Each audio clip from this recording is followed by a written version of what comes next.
The wind dragged dust across the lonely two-lane road, whispering over the rust of a truck that hadn't run right in months. Hood open like a prayer half answered. The woman stood beside it, arms curled around two girls in pink sweatshirts, their small shoulders pulled tight into her side. Hunger hollowed their cheeks. Silence hung heavy between them. Then came the crunch of tires on gravel. Not fast, not heroic, just steady.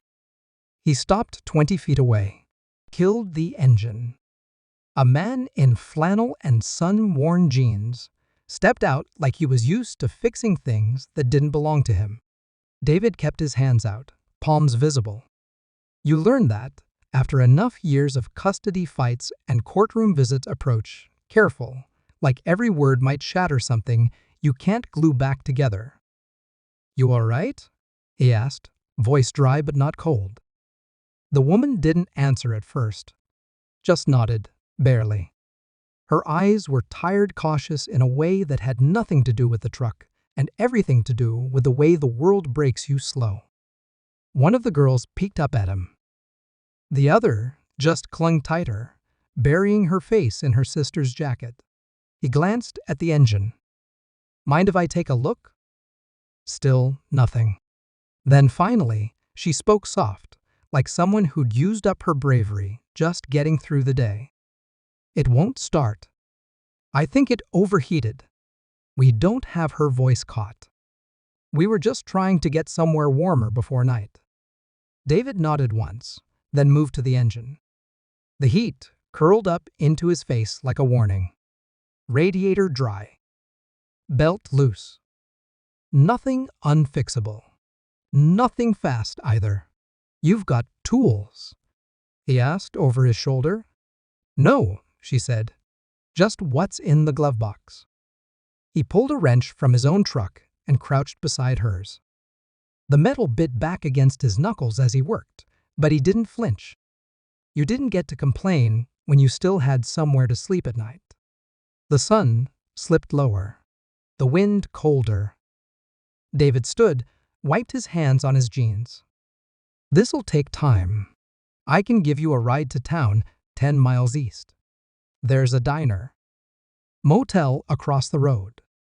You can warm up, eat something. I'll come back in the morning." He waited. The woman hesitated. Not because she didn't want to trust him, but because she'd learned she couldn't afford to. "Not again." "We don't have money for the motel," she said quietly. He nodded. "Doesn't matter.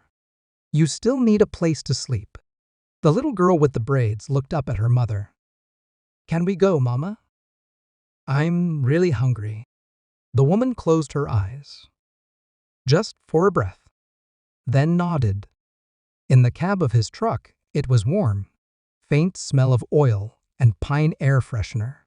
The girls sat tight in the middle, shoulder to shoulder, legs swinging off the edge of the seat.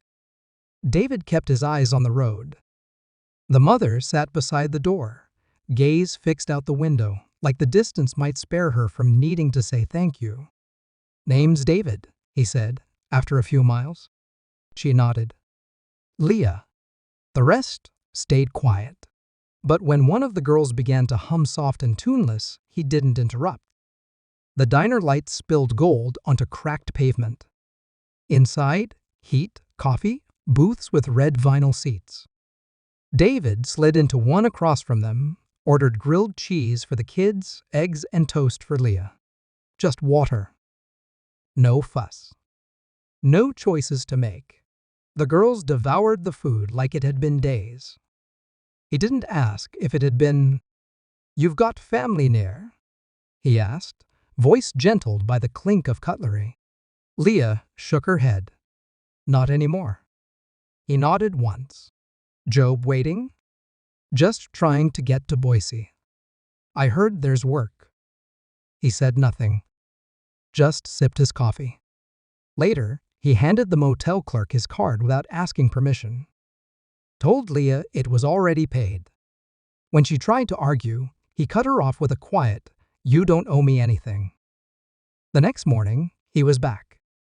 The girls were still in the room, curled beneath mismatched motel blankets, cheeks flushed from real sleep. Leah met him outside.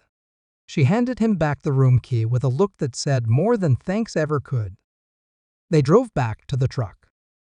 This time, she sat beside him without watching the road so hard. When he knelt beside the engine again, one of the girls came out and stood near. Not too close, but close enough to hand him a wrench when she saw his hand pause. "Thanks," he said. She nodded and didn't smile, but didn't look away. The engine turned over. A cough. Then a hum. Unsteady, but alive. Leah looked at him like she couldn't believe it. Like she'd stopped letting herself believe good things still happened. The girls clapped. Not loud, just 3 soft beats of joy, quickly quieted, like they didn't want to seem greedy. David straightened, wiped his hands. "You'll want to get the radiator checked when you can. But she'll get you to Boise." Leah stepped forward. She didn't hug him, didn't cry. She just held out her hand. "Thank you," she said. He took it, held it, just long enough. Then, from the passenger seat, one of the girls called, "Are you coming, Mr. David?" He looked at Leah, waited. And when she nodded just once, he opened the door and slid into the driver's seat. Not because he had anywhere to be, but because sometimes family doesn't begin with blood. Sometimes it begins on the side of the road, with a broken truck, an empty stomach, and someone who decides to stop anyway. And sometimes that's enough.